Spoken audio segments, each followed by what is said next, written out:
execute strategy here.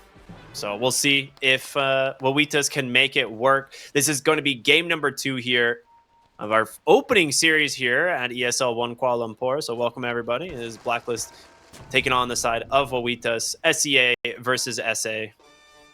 It's going to be a fun one. Hopefully a fun one. Have quite an early clash. Both teams smoked up, yeah. Dude, look at this ward, though. It sees everything. Smoke's going to pop, though, and they are afraid. They correctly back away from the high ground. That would have been a slaughter. That's a shame. That would have been nice to start the game. Oh. Checking for wards as well, but 30 seconds. Yeah, not going to see any fight. I don't think that was right. Okay. I think they saw the ward get placed like on their high ground there, didn't it? Or maybe not. Nah, they didn't. They would have smoked. They would have placed it on the smoke. Okay. Yeah. I honestly can't wait for the next patch that like shifts the start of the game. Because I feel like when the whole kind of nighttime bounty rune shenanigans started occurring, it was always let's fight everywhere, and then it shifted to let's just fight a little bit. And sure, Oscar is getting punched a little bit by Carlo here. Might be going okay, isn't going to be going down, but we've now shifted to always like in pro play at least. It's just 5 people sit together, 5 people smoke. Let's see if we catch anyone. And as soon as we get a shift in that, it's gonna be so good. Like I just want to know the evolution to the next stage of contesting bounty runes. True, man. I'm just excited for a change up in any capacity at this point. You know, like it'll be hopefully coming sooner rather than later. Mate, as soon as I'm done casting in 2 days' time, I'm waiting. That's all I'm saying. I'm waiting. Yeah, I believe it. Bottom lane, a lot of trading happening here. Who's got the regen? Okay. I'd hope both It's like Salve's on over to Oscar. He's happy about that one. He sent a Salve out with his first courier, so just immediate reset for him, which is really smart. I'm sure we got more coming out. Yeah, so more regen coming out for the clockwork as well. Dire's courier has been killed. Of course, Pugner likes to lane into heroes that don't really get on top of him, can utilize that move speed to keep getting clicks off, and Decrep in this lane isn't going to be the most impactful due to the fact you have Battery Assault plus Deadshot. So I expect there to be kills occurring in the bot lane. Carlo is trying to chase down onto this Pugner, but yeah. That's the cool pickup, I guess. Carlo plays some ring around the rosy here. Yeah. Oh, man. Actually, Carlo's going to get in range, I think, and he will. So a little bit of a misplay from Knight there is he's going to take a decent chunk of damage. Yeah, he started with the Windlace, right? Yeah. So now he has equal move speed. They both have 330 move speed. So it's if he can get on top, they'll always be equal. That's the advantage of Pugner, right? He always has that extra advantage, and yeah. So Carlo itemizing to deal with that in mid lane. Oh, sorry, I meant top lane. It's a whole different lane in the game. Oh, I'm baiting. I'm so sorry, Wepaz. I'm just baiting you around the map at this point. You know definitely baited. You pick the lane. I'm gonna let Wepaz pick the lane, and I'm gonna start talking. All right, he's settled on top. Let's talk about top lane. There we go. Jakiro. I mean, it's almost a mirror matchup from last game, right? Yeah, pretty much with the TA versus Slaughter. I think Jakiro is such an old school counter to Slaughter, right? Because whenever you think of heroes that want to utilize right clicks, any attack slow, any form of just preventing them from occurring will come into play. And Jakiro has 2 of them, right? He has both Liquid Fire and Jaw Breath.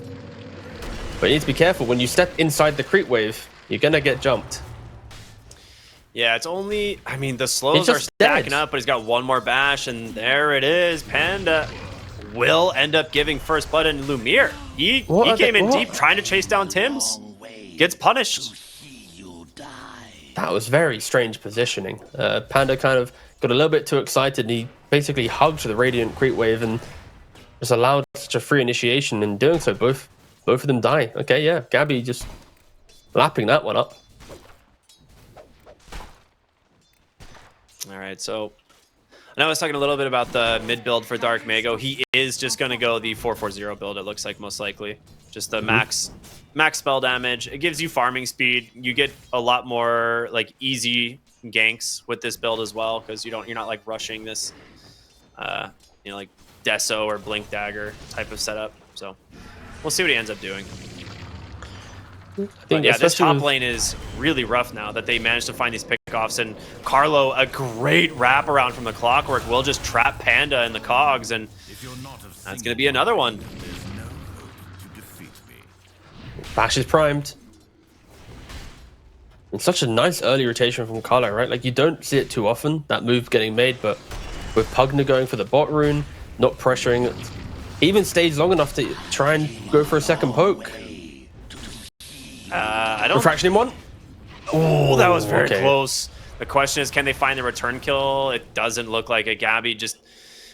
this is one thing I didn't really make a point of it in the first game, but I thought was very strange. You see in this matchup, Gabby has picked up the Wraith Band, which is super value against Templar Assassin, whereas last game, Oscar went for the Bracer. And I don't know. I think the Wraith Band goes a lot further in this matchup against like a TA. Yeah. The key thing is with Slaughter, he already has pretty decent armor, but then you throw in an extra 2, it just buffs you up even further. And then I like the fact that Gabby's going for phase boots. I believe in the last game, the Slaughter went for treads. So polar opposites, right? You got in the previous game, Oscar went for bracer treads. Gabby's going for Wraith Band phase boots. So now not only are you getting armor from your Wraith Band, you're getting armor from your phase boots. Sure, you have less attack speed, but it just makes you so much tankier, especially with that potential punch from the future of Tusk and Arbed. He is getting jumped mid lane, does die to the final blast of the Pugna. Yeah. I mean, it's actually interesting. That was the exact build I thought he was going to go on the starter last game. I said, if you're playing into the TA lane, like, you just buy Wraith Band phase boots, and suddenly you have, I mean, you see it, he has 14 armor for this lane now. Like, it is very easy for him to play into this TA, and you can just leave him alone. Like, you probably don't need to bring a lot of heroes here to do much. So I like it. Bottom lane though, looking for Oscar, and the beautiful rotation in from Knight. Is it enough? It will. So he'll be able to back away. Good stuff. It's a very cool combination when you have any form of containment plus then the calling from Muerto. Just Yeah. it's kind of like it's so hard to play into, like a little scuffed static storm. Oh Gabby boy, though. top lane. Yeah, just quick ink swell onto that Slardar, and it's just, there's nothing this TA can do. Like, those refraction stacks just instantly disappear. Dude, he went 3 points crush. Whoa, what is this? I have not seen this before. Dark Mago will find a kill here, though. Right? Right? Okay, Panda yes. yoinked it. No. All right, Panda cleans up. That hurts if you're Tusk. You Yeah. make this entire move. You might sure you get a bottle refill, but it doesn't feel too good, especially because your mid tower is now half HP.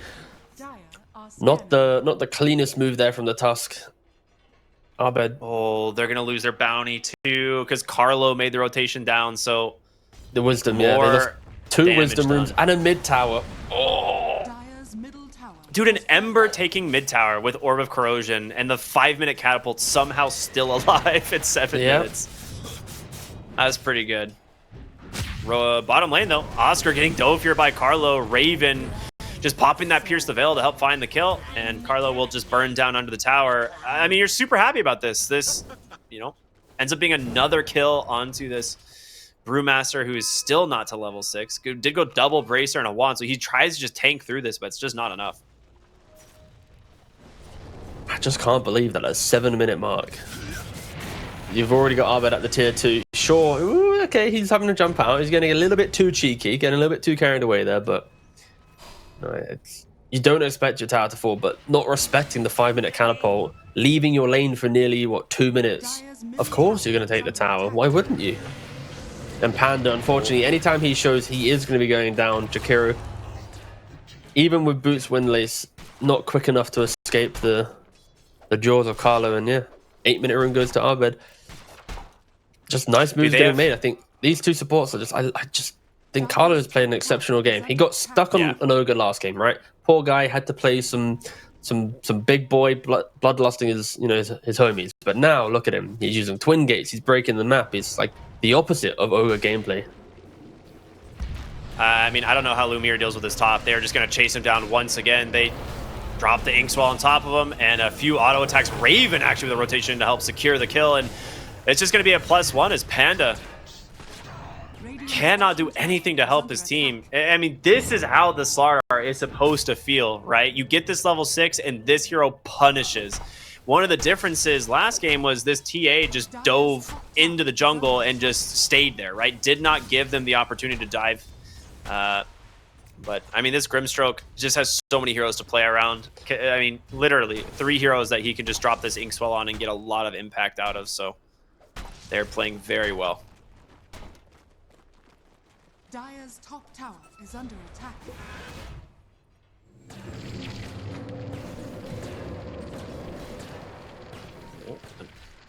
Carlo, as well as Tim's, just like farming up a stack here in their camp. That's very nice. Okay. So you're going to pick up some pretty early item timings on the side of Blacklist, especially for the Slardar, who has had a very good early game. So he'll have a really quick Echo Blink. Raven just free farming on the Muerta. What are some items that you can play around here on the side of, well, Wawitas? We're going to see Dark Mago get caught out here in his own jungle. Throws out some damage with the shards, but it's not enough. And Carlo's going to survive. Wait a minute, Abed? Oh, he has 17. Here's the one. You say that, he is surrounded. Hold. Wait a minute, pause. Nice path. Your Panda needs to connect. He has no remnants left. They need to be able to close the gap. There is a Sonic Trap in 1. They throw the Blood Grenade. Oscar getting close as well. Nice chains, but he's going to run right into another trap. So Abed will finally fall. It's a long road for them, but definitely worth it. Dire's top tower is under attack. So you're asking me about items or something for Wawitas?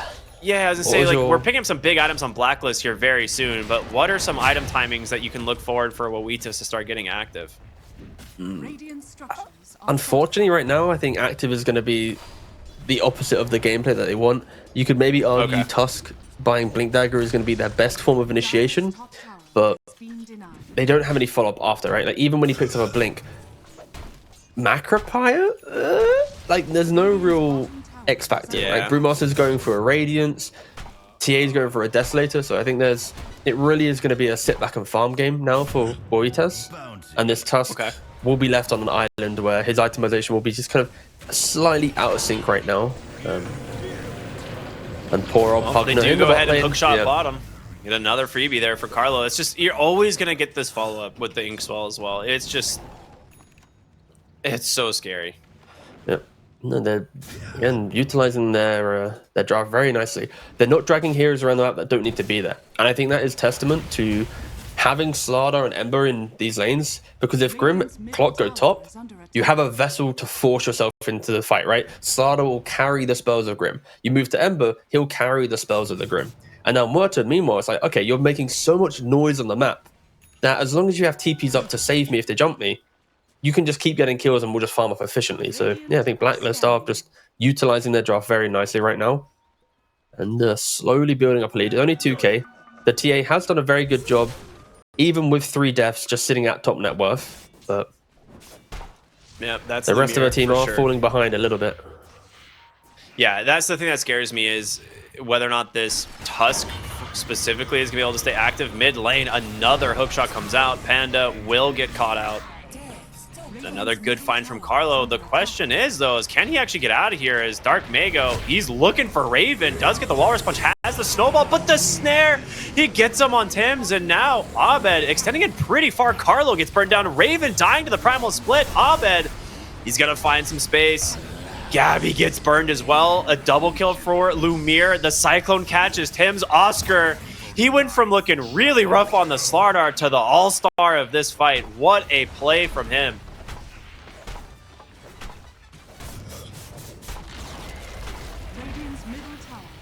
I mean, that's the sign of life we were looking for. I mean, just putting that Primal Split, it's a good use. Oh, my Lord.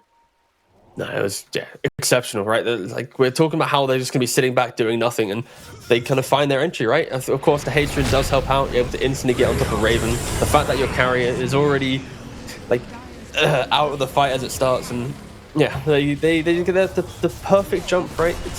I didn't expect them to be able to find this type of entry, but Gabby, he runs into the middle of the fight, kind of role plays Oscar from game one, just walks in and dies, and that's always the value of a Brewmaster. Sure, unfortunately Panda goes down again, but I think if you're Blacklist, just respect this split, and when it's down, punish them. Very back and forth game. Yeah, you're gonna get chain stunned out here. I mean, that is rough. It's kind of die with your friend syndrome almost, of course, and ends up turning what was a solo pickoff into 4 deaths total. And losing the TA as well in that process does not feel good. I mean, this entire game, it's like, if it's split up, yes, maybe Dire could maybe fight. If splits down, Blacklist are like, go, go! And they're completely just running them over. It's, yeah.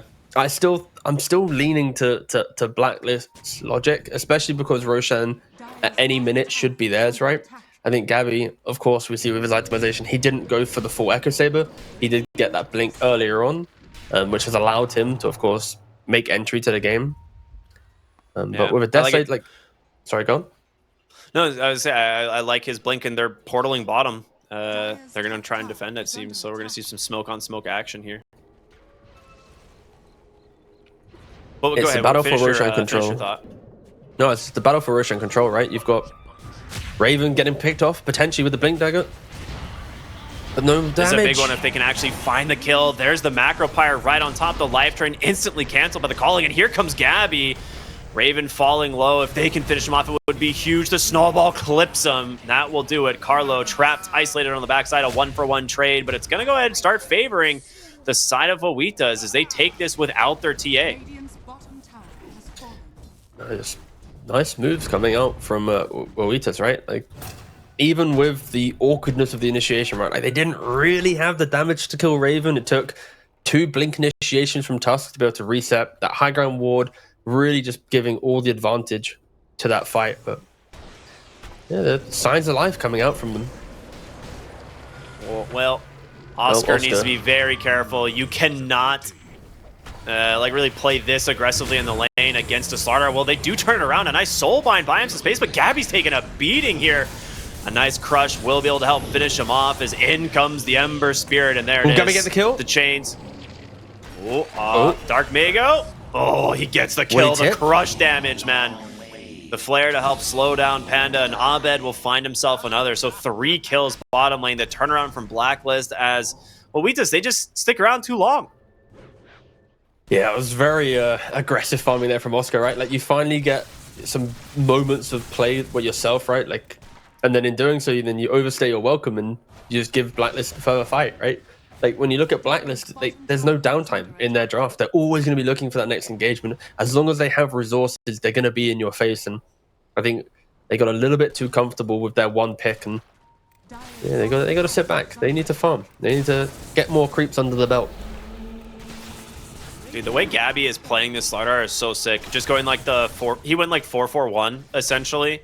So 4 points Guardian Sprint, getting that bonus regen and armor every time he's crushing. And I mean, this crush is doing so much damage. Oh, yeah, I'm liking it so far. I think he's at least enabling his team to not have to, like, when your Ember doesn't have to be the one going in first, it's great because you're not wasting remnants, you're not putting yourself in a vulnerable position, and then it's like, okay, I can just slight peacefully. So yeah, no, I think Gabby is playing a very, very nice Slardar right now, and of course he'll disassemble Echo this time to complete the Aghanim, so he's only 1.5 components away, but they are smoked up. I mean, they know the Grimstroke was there, right? They saw him throw out the Inkswell, but just not there in time. It's, again, you said control for the Roshan, right? They put a good ward sentry down. And a counter smoke out from Blacklist as they're going to just try and close the gap. They do see the Lotus, if they were paying attention. And there's going to be the flare.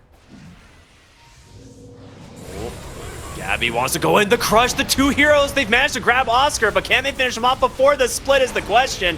The silence comes in. They got him. Dark Mago isolated out as well. Does have the snowball. Will make his way on over to Carlo, and the blink out is successful, but the chase from Abed reads him like a book, gets the chains onto the backside, and they're looking for more. Lumire's the target in Gabby's sights. And honestly, if they can bring down this TA, it's going to be a really good opportunity for them. And they got him. Just so much overwhelming damage. The numbers going their way. 4 dead, potentially a 5th crush, and 1 he gets him. Knight will fall. And 5-4-0, a amazing fight for Blacklist. I struggle to see how Wawitas protect each other, right? Like during the draft, I mentioned how there isn't really layers of team fight built into their lineup. They don't have ways to cover each other, and it's coming to full effect now, right? As we move into the replay, as soon as the fight breaks out already, it's like the Corrosive Haze plus the Slight, Tusk is deleted, your mid lane's gone, Brew's already gone without a split, and there's no real way to just get out damage. Like Lemaire, sure, you have near 11,000 net worth, but there's no way for you to stand your ground. Because of this just Gabby threat, at any minute, you're going to have just some bash or stun on top of you. The Corrosive Haze prevents you from melding and just hiding away quickly. You've got Clockwork that can get on top of you. It really is quite a struggle, and we might, yeah, I say might. We are seeing Carlo go down, but yeah, 5,000 gold lead to Blacklist. That was just a... It's actually funny Lumiere got it on the trap damage, which is interesting, but yeah. I think those types of pickoffs you're okay with. For me, it feels like if you're Wawitas, you need to stop making the plays that put you in positions of doing things, right? Like, I don't think they should ever be going for Roshan right now. Like, yes, in theory, with Tusk and Tier, you can, but you should only look for Roshan if, let's say, they're ganking you bot lane, right? They're fighting your dire triangle. Then you can go and sneak it. But to actively smoke your entire team up, drag them out of the farming patterns, to then fight into a very aggressive Blacklist, it just feels like you're playing into their lineup. Like, if you look at all the items here, Lemaire, he wants to go for a BKB. You want... Darmargo just went for a Midas. Oscar still doesn't have his Radiance. Like, if we fast forward this game 20 minutes, then sure, there's ways to play out this game because you're going to have survivability on the TA, mischance and AC on the Brewmaster through Radiance and AC. Tusk will actually have some real items outside of just Blink Midas. Like, they need time on their side. And that's why Blacklist... Every time that Wawitas smoke into them, they kind of laugh. They're like, why are they fighting us? Like, they're not fight ready. They don't have any basic kill combo. It's not like it's a Sky Tusk. You know, there's no like, if we find hero, X hero will die type strategy built into their lineup. And they initiate once again. Nice force staff there from Knight, able to get out. They drop a ward right away. They managed to get some vision on Dark Mago. As I mean, Raven just dumping out the damage, not even needing Pierce the Veil quite yet.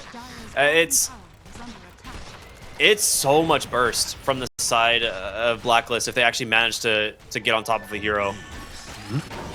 And they do. Dark Mago, that is definitely a hero. And another tip, and an XD. And he came a long way to see you die. Well, that's kind of a lie because you're already in the region of the tournament. True. So you didn't actually have to travel as far as the South American player who took a longer flight, but he did take a longer flight to lose to you and flame you in pubs. So yeah, we'll see how this one goes. 6,000 gold lead, 22 minutes into the game. Blacklist are starting to hit on this tier 3.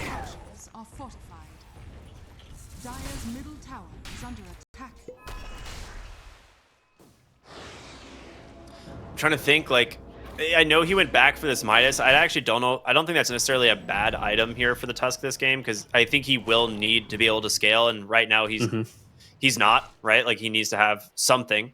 But oh boy, yeah, I just keep going back to that Roche fight. If your Brewmaster doesn't get Primal Split off, I feel like your fight's just instantly lost.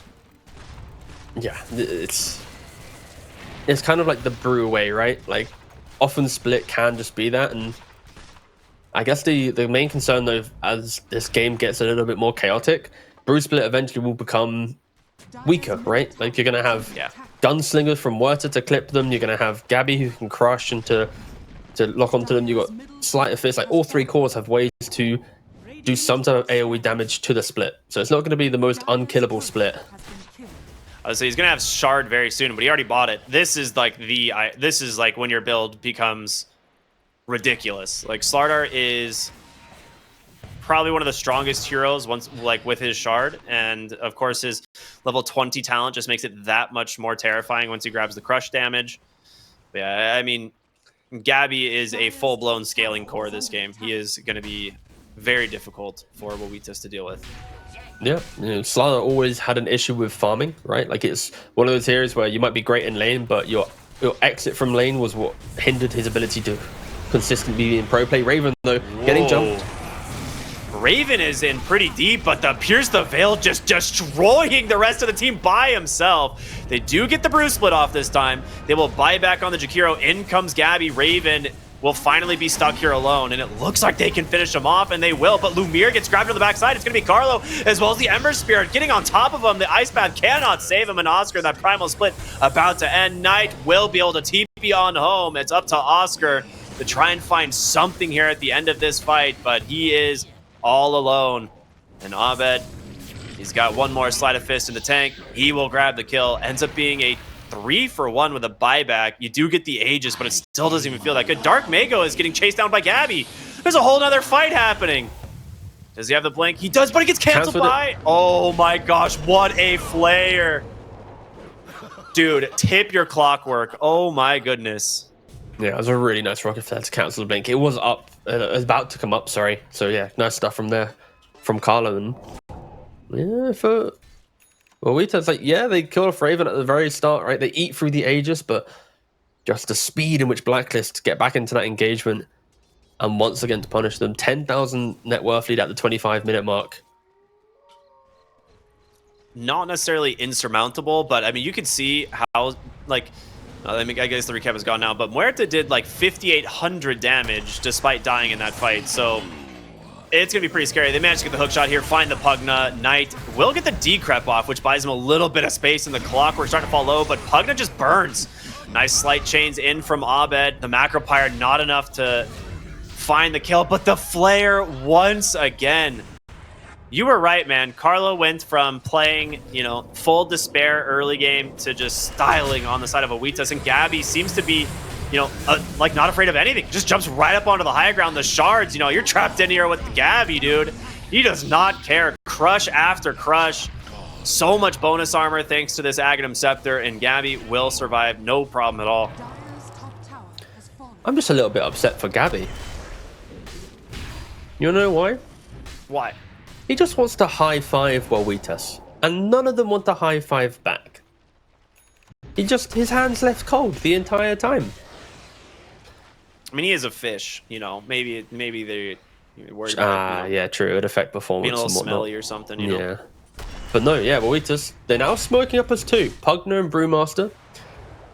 They've got to get Gabby, right? Like, you have to kill this Slardar at some point. But the scan comes out. Yeah. What a read. And he gets the blink away. Oscar trying to close the gap. They will grab him on the Cinder Brew, and there's going to be a nice ink swell right onto the Brewmaster. Lumiere's trapped completely. Oscar chain stun down. It's going to be a disaster for Wawitas. Double kill for Carlo, and Gabby continues to look for more. It's going to be Raven. He's just killing the supports all alone on the backside. Oh my goodness. Desperation from the side of Wawitas, it seems. And they GG out. GG has been called. Okay. Yeah. Where's the XD? It's coming. I can feel it. No. I think he's XD enough this game, you know? Okay. Wait, hold. I'll check. I'm checking. We've kept it on screen just in case, but